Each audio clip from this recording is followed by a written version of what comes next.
Откуда я получаю энергию? Энергияны қайдан аламын? Иә, қазақша айтқан кезде. Көп сұрақ келеді. Үлкен кісілер, даже үлкен миллионерлердің арасында жүрміз ғой. Миллионер татешкалар, ағашкалар айтады. Қанат, сенде қайдан бітпейтін энергия дейді.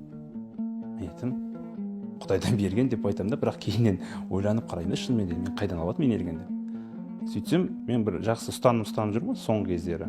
Аптасынан бір рет хотя бы спортқа бару керексің. Аптасынан бір рет массажға бару керексің. Аптасынан бір рет бассейнге бару керексің. Спорт всегда болу керек аптасынан бір рет.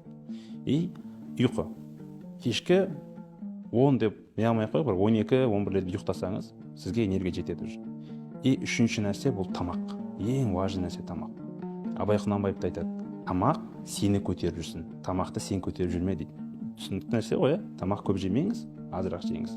Мен қазір менде завтрак, обед, ужин деген жоқ қазір.